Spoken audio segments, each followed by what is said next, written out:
잘 가꿔진 나무와 꽃을 보면 여러분은 어떤 생각을 하시나요? 와, 정말 멋지다. 어쩜 이렇게 예쁘지? 이런 감탄 이외에 저는 특별히 어떤 생각을 해본 것 같지는 않은데요. 오늘 모실 분은 조경을 통해서 지속 가능한 사회와 또 사회적 다양성을 표현하고 계신 분입니다. 조경에 어떻게 이런 가치가 담길 수 있을지 서울시립대 조경학과 김아연 교수님 모시고 이야기 나눠보겠습니다. 어서 오십시오. 안녕하세요. 반갑습니다. 반갑습니다. 네, 진짜 굉장히 더울 때 지금 나와주셨어요. 많이 덥습니다. 네, 그렇죠. 그래서 이제 저는 일단 조경학과에 교수님으로 계시고 많은 작품 활동을 또 하고 계시니까 식물을 다루는 분, 그 생태학적인 그 한 공간에 계신 분에게 여름이란 계절은 어떤가요? 뭐 특별할 게 있을까요? 아마 10여 년 전에 저한테 같은 질문 하셨으면 조금은 낭만적으로 대답해드릴 수 있었을 것 같아요. 그러면 두 가지 버전 계절이고. 말씀해 주세요. 10년 전에 나라면 이렇게 대답했을 것이다.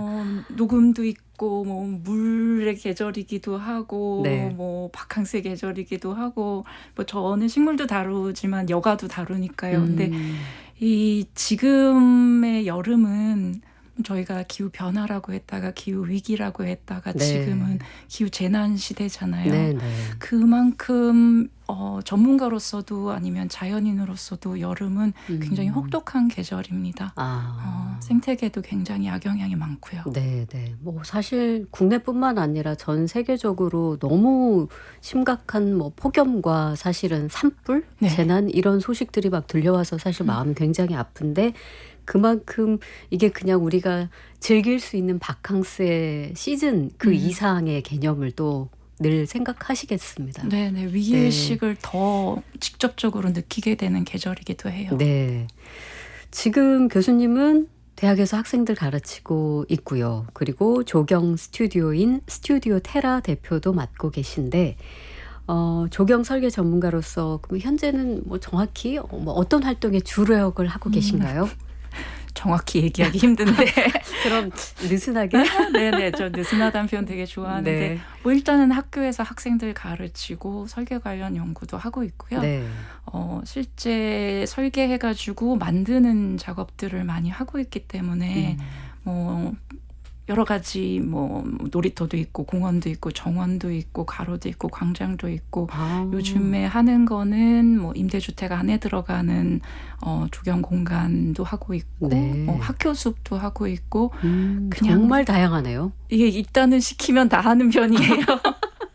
아니 그러니까 그렇게 따지면 조경이라는 영역이 우리가 이제 보통 이 조경에 대한 개념을 잘 모르는 저처럼 그런 분들에게는 조경은 어떤 디자인이나 설계 같은 그런 이미지로만 떠올렸다면 그것을 넘어선 개념일 것 같은데 만약에 교수님에게 조경이 무엇이냐라고 개념을 한번 여쭌다면 어떻게 설명해 주실까요? 글쎄 조경이 일단은 한자어인데 만들 조자의 경치경자잖아요. 그러니까 경관을 만든다는 의미인데 저는 그걸 직역하는 게 사실 조경의 본질에 가깝다는 생각이 많이 들거든요.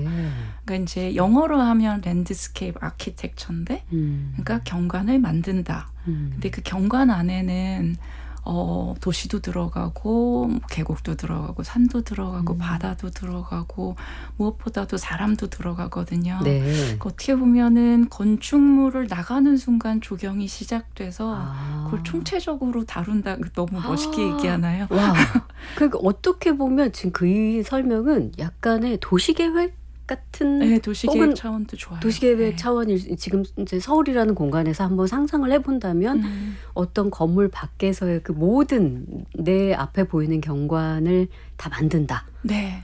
네. 그 중에서 이제 다른 도시 공간 환경이나 건설 분야랑 다르게 저희가 좀 프라이드를 가지고 있는 거는 유일하게 생명 소재를 가지고 하거든요. 네, 네. 그래서 생태계라든지 자연, 식물, 하천, 곤충 이런 것들. 그러니까 우리가 잘 자연이나 생태계를 만들었을 때에 비로소 같이 할 수 있는 것들 그 시스템을 다루는 게 조경이라고 보시면 될 것 같아요. 제가 생각했던 것보다 훨씬 사회적, 환경적, 학문적 예, 잘 그런 모르시죠? 근데. 다양한 층위를 맞아요. 가지고 있는 개념이라는 생각이 드네요. 그러면 이게 좀 1차원적인 질문일 수도 있습니다. 좋아요. 예를 들면 자연 상태의 숲풀이나 음. 산 뭐 이런 것과 조경 의 차이가 무엇일까?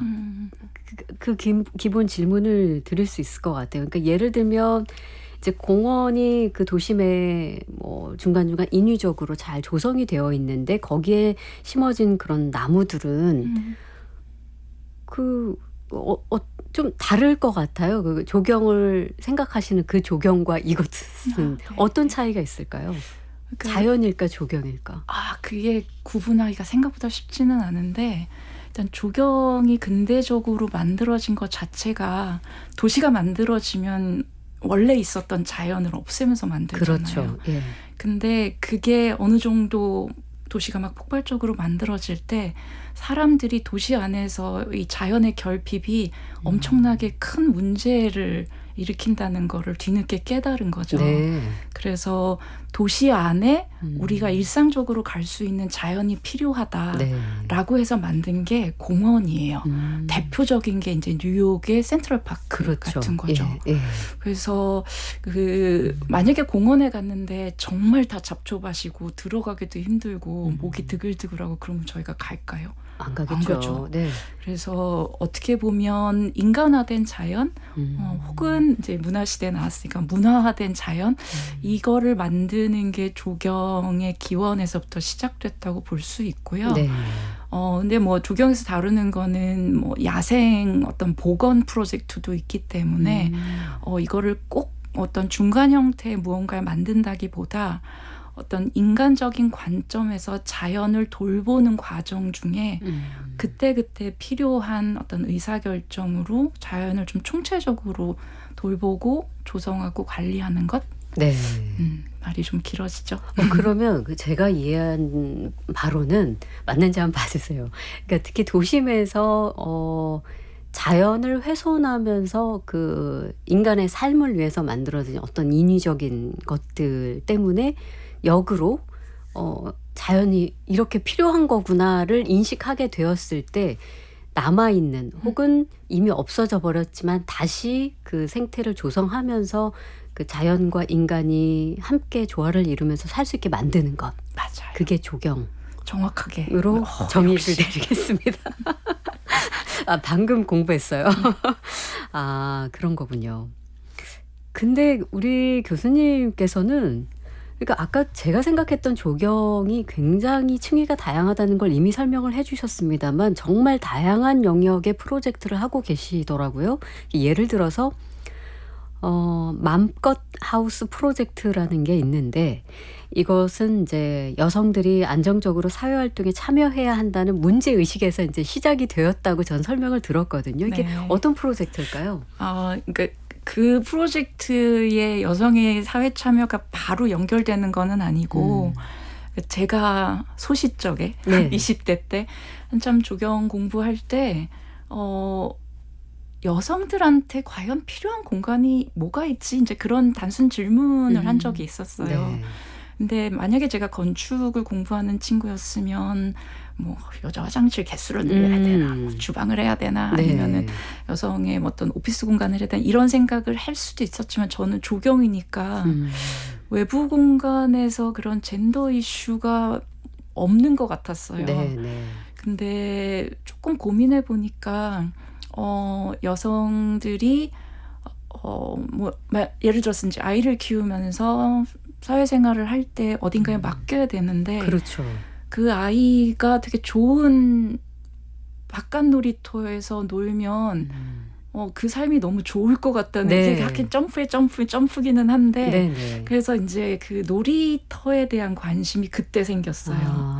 근데 이제 슉 20여 년이 지나서 어떤 계기가 돼서 유니세프 한국위원회랑 그 맘껏이라는 키워드를 가지고 공간 만드는 거를 이제 한 3개 정도를 하면서 그야말로 마음껏 한다. 그러니까요. 네, 그런 의미인가요? 네. 근데 이 단어가 우리나라 아이들한테 너무 쉽지 않은 단어라는 거를 역으로 많이 느꼈던 그렇죠. 것 같아요. 그렇죠. 요즘 막 몇세 곳이 있는 것처럼 너무 어렸을 때부터 막 사교육 현장이나 막 그런 규율 같은 거에 많이 노출되다 보니까 놀이할 때만큼 좀 맘껏 해라 이런 게 담겨져 있죠.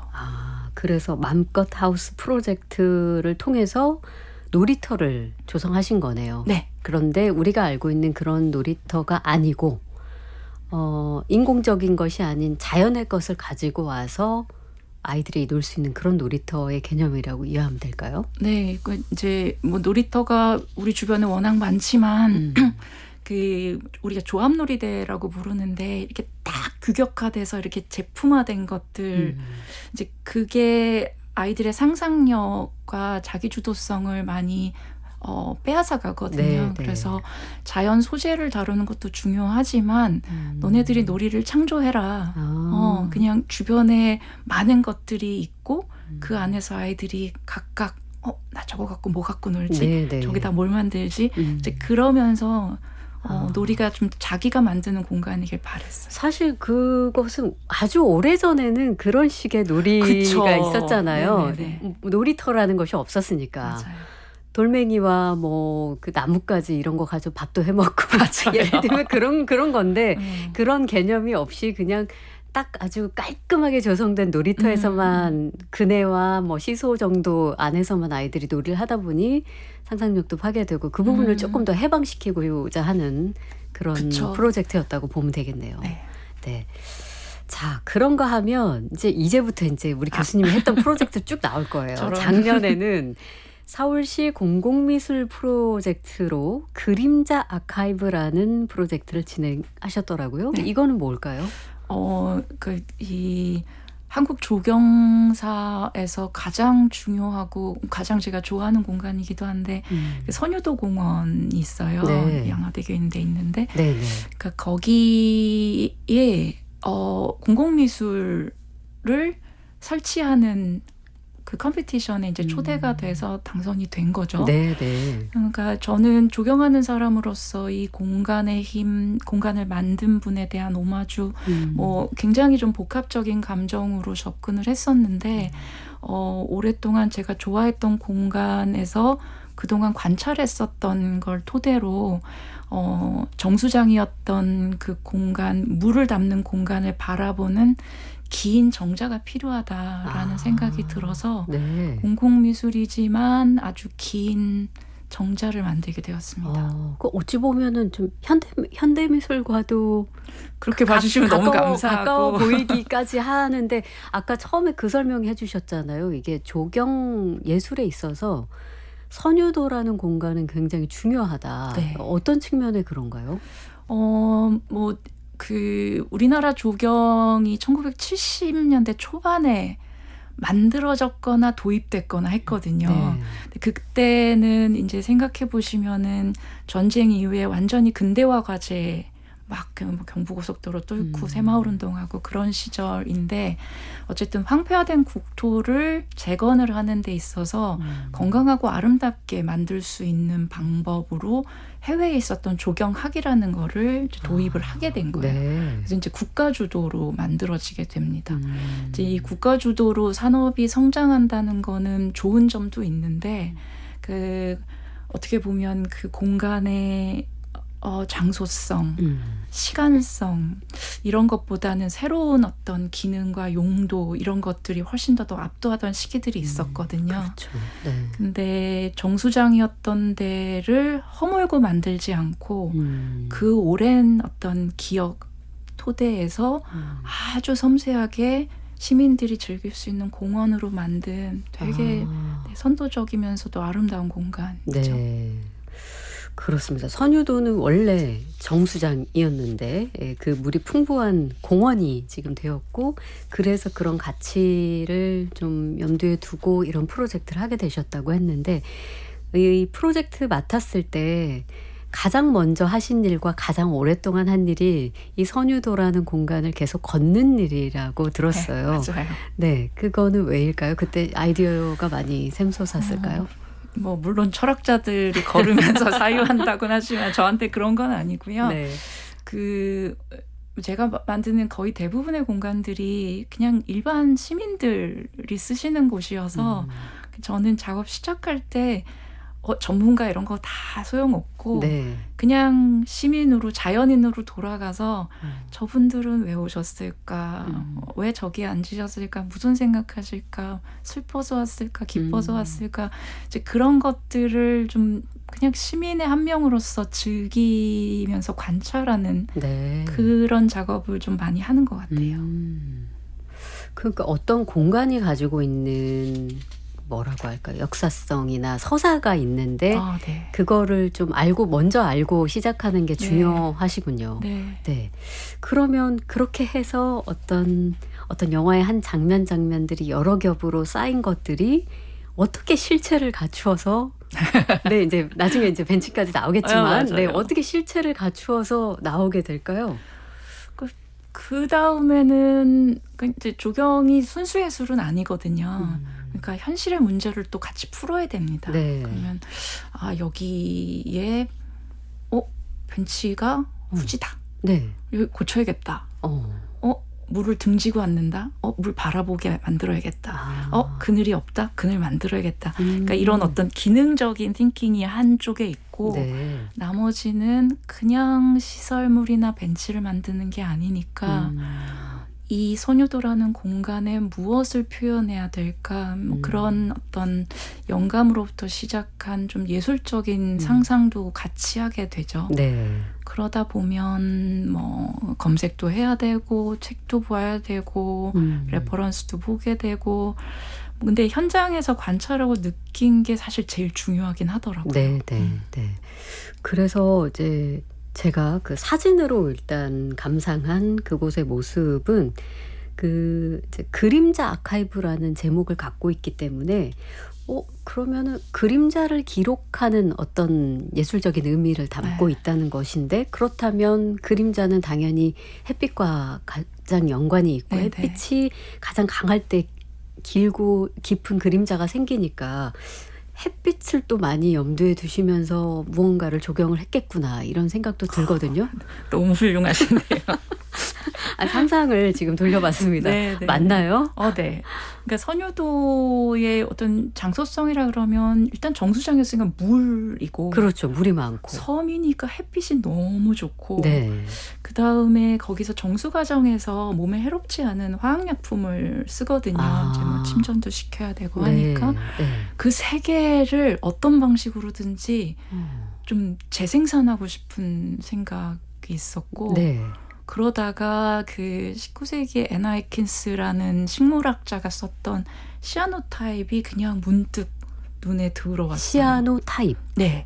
이건 뭐죠? 청사진인데 그렇게 화학약품 처리를 한 종이나 천을 햇볕에 딱 갖다 대는데 어떤 물체가 있잖아요. 그러면은 햇빛을 못 받은 거, 그러니까 제가 그림자라고 그런 그 부르는 부분이 하얗게 돼요. 햇빛을 받지 않은 부분은 그림자의 부분은 햇빛을 못 받은 부분이 하얗게 되고 햇빛을 받은 부분은 파랗게 돼요. 그거를 그 이미지를 만들려면 또 한 번 물을 거쳐야 돼요. 빨아야 돼요. 그렇군요. 그리고 또 햇빛을 비추나요?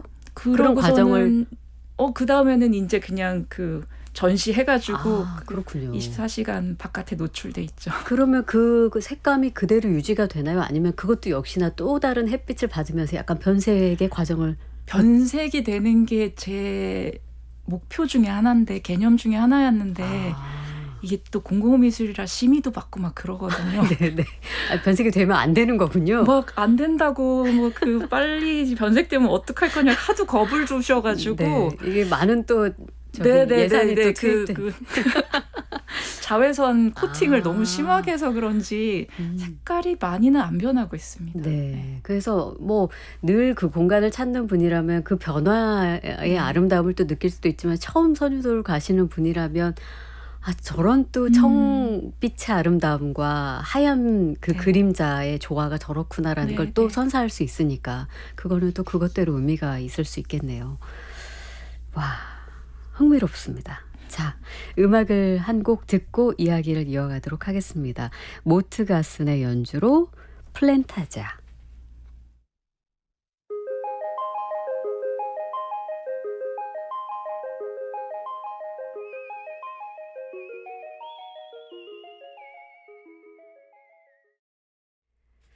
식물이 가득한 굉장히 환상적인 공간에 와 있는 것 같은 그런 느낌을 주는 곡이었습니다. 모트가슨의 연주로 플랜타지아 함께 들었습니다. 3453번 쓰시는 분께서 조경이라는 것이 인간의 삶을 풍요롭고 행복하게 하는 것 같아요. 아파트 주변만 걸어도 기분이 좋아지니까요. 라고 해주셨고 4921번 쓰시는 분은 더운 여름날에도 골목에 꽃들이 피어 있더라고요. 조경이라면 식물도 많이 알아야겠지요? 그런가요? 라고 질문도 해주셨습니다. 그런가요? 네, 근데 너무 많아서 아, 저도 계속 공부해야 돼요. 그렇군요. 네. 네. 그러니까 사람들이 편리하고 뭔가 모던한 것을 다 선호하고 좋아하겠지라고 생각하지만 사실은 또 그 가운데 그 날것의 자연 그대로의 것들을 굉장히 추구한다. 네, 사실은 그걸 필요로 한다 이런 생각을 좀 많이 하게 됩니다. 국악방송 박혜진의 문화시대 초대석, 오늘은 서울시립대 조경학과 김하연 교수님과 함께 하고 있습니다. 지금 유튜브에서 박혜진의 문화시대를 검색하시면 보이는 라디오 시청 가능합니다. 자, 조경을 통해서 교수님의 철학 그리고 이 어떤 가치를 담으려고 노력하시는지 살펴보고 있는데 지속 가능한 조경을 위한 고민도 오랫동안 또 하고 계시다고 들었습니다. 그러면 조경이라는 것의 그 재료라고 해야 되나요? 만약에 그런 것들이 대부분 사실 자연 그대로인 것들이 많잖아요. 그렇게 생각하면 지속 가능한 조경을 굳이 고민할 필요가 있나? 그대로 두면 될 것인데 이런 질문을 할 수 있을 것 같아요. 그대로 둔다는 건 어떻게 보면 이제 방치하는 건데 특히 우리 주변에 있는 자연은 사실 돌봄의 대상이기도 해요. 그러니까 이제 조금 더 기계적인 얘기로 하면 유지관리라고 얘기를 하는데 저는 네. 돌봄이라는 표현을 더 좋아하는데 요즘에 사람들이 막 예쁜 꽃 많은 카페도 좋아하고 네. 뭐 아파트 분양할 때도 조경 상품이 중요하고 그러니까 이제 조경이 사람들이 좋아하다 보니까 뭐 상품이나 소비재가 되는 거죠. 그러다 보면 예쁜 상태가 지난 것들에 대한 생각이나 성찰이 많이 부족한 것 같아요. 네. 근데 기다리면 식물들은 다시 내년 이맘때가 오면은 또 꽃을 피기도 하고 근데 어떤 뭐 병충해가 올 수도 있고 그런 것들은 적절하게 우리가 관리를 해줘야 되고 그러니까 이 지속 가능하다라는 게 생각보다 매우 어려운 단어라는 생각을 갈수록 많이 하는데 네. 어쨌든 일회적으로 소비하는 것이 아니라 우리가 다루는 거는 살아있는 생명들이기 때문에 얘네들의 어떤 그 세계나 질서나 얘네들이 잘 살 수 있는 거를 이해해서 그거를 계속 성장하고 계속 건강하게 유지될 수 있도록 하려면 조금은 지금하고는 다른 시각이나 태도가 필요하다는 생각을 하고 있습니다. 그러니까 이 조경 뭔가 생태, 식물에 대한 관심이 는 것은 확실한 것 같지만 그것의 소비가 예를 들면 전시성이거나 일회성이거나 그냥 지금 보기에 좋은 그러니까 그 생태의 원래 그 가지고 있는 그 속성을 인정하지 않으려는 그런 태도 그런 것들에 대한 지적이라고 볼 수도 있겠네요. 네. 그래서 조경이 문화가 된다는 게 무엇일까 그런 고민 많이 하고 있는데 그거를 전체를 받아들이는 태도를 형성하는 것 같아요. 그냥 이렇게 되게 순간적인 이미지가 아니라 얘네들을 하나의 살아있는 세상으로 바라보는 것. 네. 그냥 근데 뭔지 알 것 같은 게요. 그냥 작게는 아마 여러분들 가정 내에서 작은 식물을 들여와서 키워보신 경험들이 한 번씩은 다 있으실 거예요. 근데 누구는 정말 손을 막 원망하면서 왜 이렇게 나는 식물을 저렇게 잘 키우지 못하고 사망에 이르게 하는가라고 굉장히 속상해하시는 분들도 많으실 거고 또 어떤 분은 아우 저 집에 가면 모든 식물이 저렇게 푸릇푸릇 사계절을 어쩜 저렇게 잘 견디나 이런 생각을 하게 될 때가 있잖아요. 근데 저에게도 개인적으로 그런 경험이 있거든요. 너무 그 잎이 말라가고 얘는 정말 이제 회생 불가인가 보다 하고 얘를 어떻게 처리하지 하며 봄을 맞은 거예요. 근데 거기에서 다시 새잎이 돋아나는 걸 보고 정말 깜짝 놀랐고 전 감동을 했거든요. 큰일 날 뻔했구나. 예. 그래서 그 시간을 견디고 좀 봐주는 그런 일, 마치 사람을 돌볼 때도 맞아요. 똑같은 그런 일들이 역시나 생태계에도 그쵸. 조경을 그쵸. 문화로 받아들이는 일에도 필요한 것이라는 맞습니다. 생각이 드네요. 우리가 이제 보통 감탄하게 되는 그런 조경을 보면 이제 이게 아까 태도의 문제일 수도 있겠습니다만 좀 자연적이지 않은 모습을 볼 때 와 멋있다 이렇게 느끼기도 하는 것 같아요. 그러니까 인위적으로 정말 열을 맞춰서 딱 정렬이 네네네. 되어 있고 막 빽빽하고 뭔가 많고 그런 걸 볼 때 역시 조경 잘 해놨어 이런 생각을 많이 하잖아요. 근데 전문가로서 보시기에는 그거는 어떻게 평가하세요? 이게 사실 이게 조경이 오랜 뭐 조경이나 정원사에서는 그 예술로 많이 만들었기 때문에 예. 사실 뭐 열 맞춰서 심고 이런 거 자체에 대한 뭐 불호가 있는 건 아니고 가끔 저도 그렇게 많이 심어요. 네, 예, 네. 왜냐면은 뭐 어떤 복원 프로젝트가 아니라 굉장히 도심에서 사람들한테 어떤 즐거움을 주는 공간이 조경일 수도 있으니까. 네. 근데 이제 제가 많이 문제 제기하는 거는 그 개장 효과라 그래야 되나요? 그러니까 짠 공간 오픈했을 때에 그때만 마치 10년 된 것 같은 정원을 만들려면 네. 얘네들을 굉장히 빽빽하게 심어야 되거든요. 근데 왜 어린애들도 마찬가지지만 이렇게 팍팍팍 자라야 되니까 네. 공간이 필요한데 맞아요. 처음에 그렇게 풍성하게 보이려면 얘네들이 이렇게 못 움직이게 팍팍하게 심거든요. 네. 그러니까 조경이 만든 공간은 시간이 지나면서 훨씬 더 좋아져야 되는데 그렇게 만들어진 공간은 시간이 지나면서 쇠퇴하는 거죠. 그러니까 그런 게 좀 자연의 시간성하고 엇박자 나는 것 같은 생각.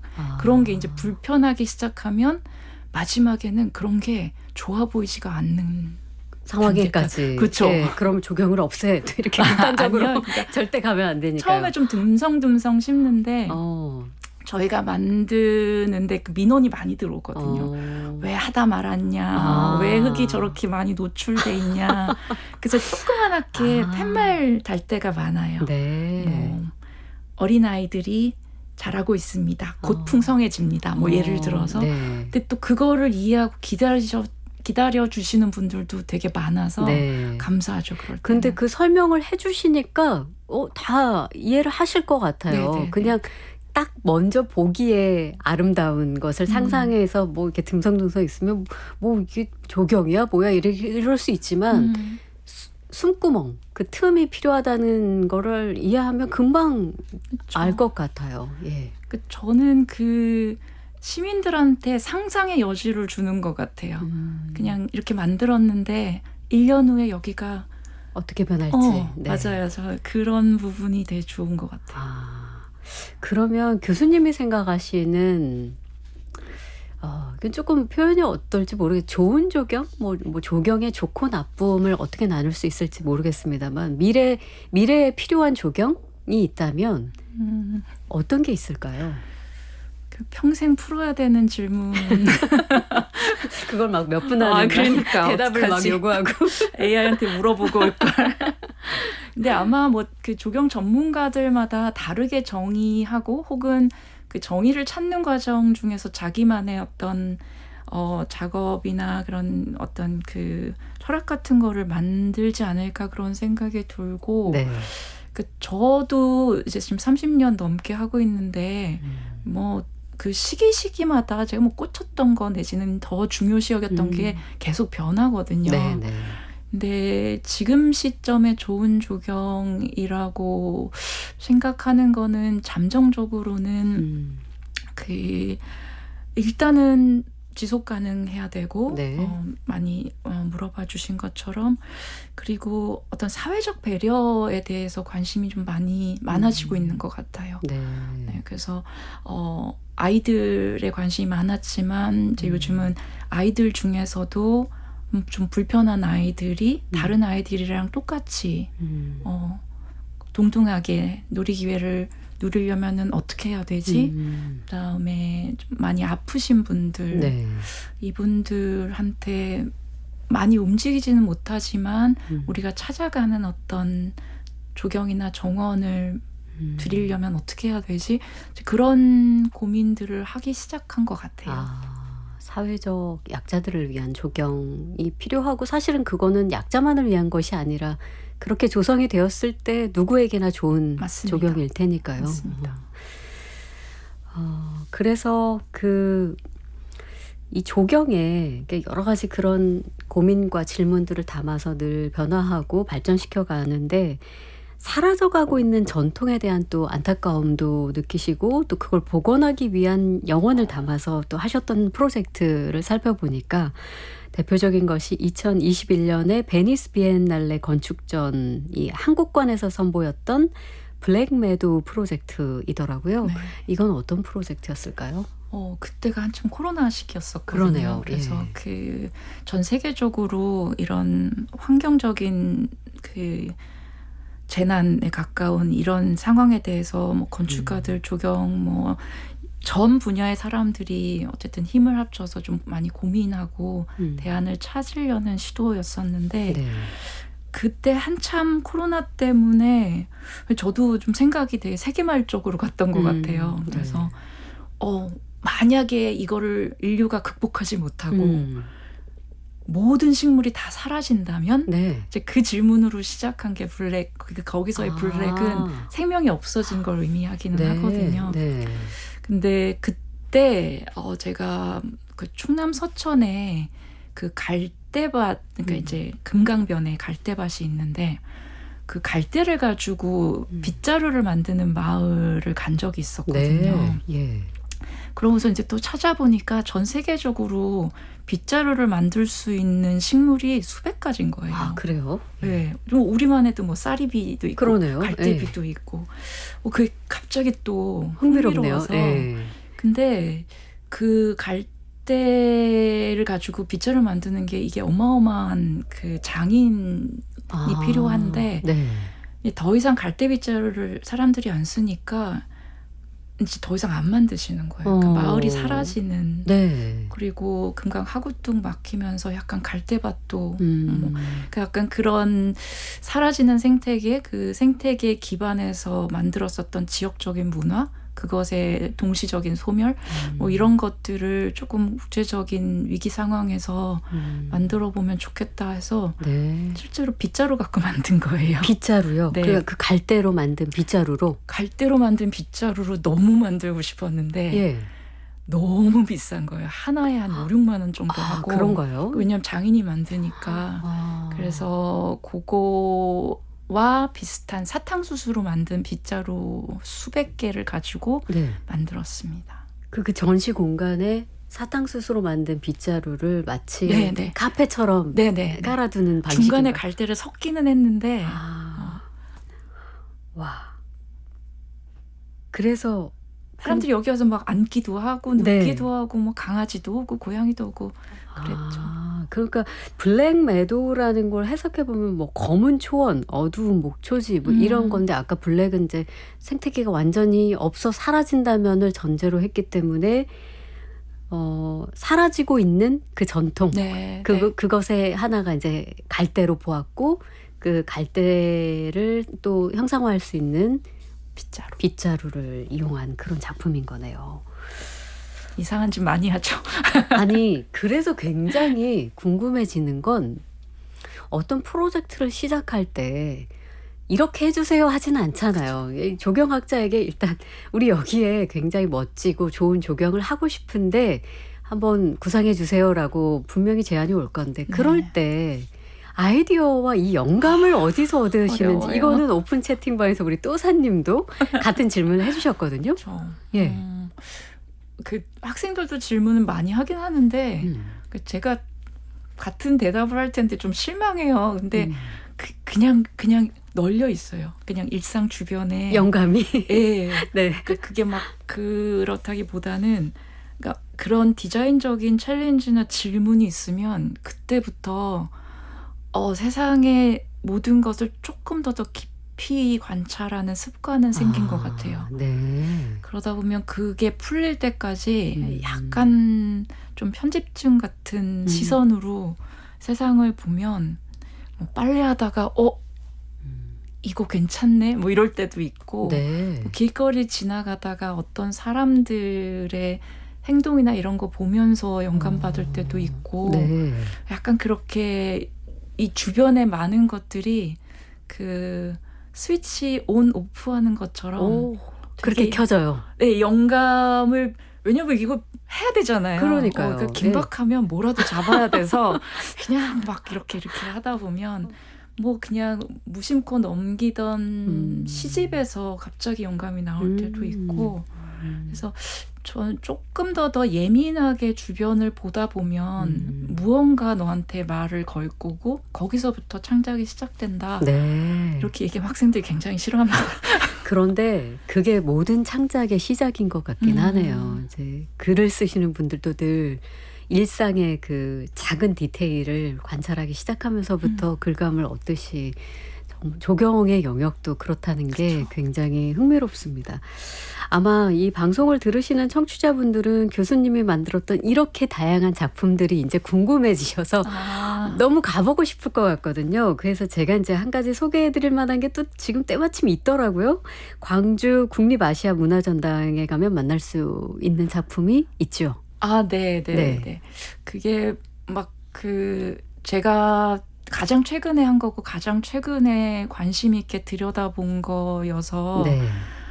그렇기는 한데 이게 막 엄청 많이 알려지지는 않고 지금 알리시면 됩니다. 아이고 코스모 아시아 피플? 네, 코스모 아시아 피플이라는 전시고 네. 정말 훌륭한 작가들의 작품들을 많이 모아놨어요. 그래서 어떤 지금 지구적인 위기 상황에서 좀 행성적인 사고 그 안에서 우리는 저도 이게 좀 전시 주제가 어려워서 설명하다가 늘 버벅거리는데 네. 그 새로운 어떤 인류를 창출할 수 있느냐 이런 큰 질문인 것 같고 네. 저는 여기서는 뿌리를 엄청 들이팠습니다. 뿌리요? 네, 실제적으로 물리적으로도 땅 엄청 팠어요. 그 뿌리를 구하기 위해서 네네. 이 작품의 재료로서. 그러니까 폐 목재 버려져 있는데 가서도 그 쓰레기도 많이 뒤지고 네.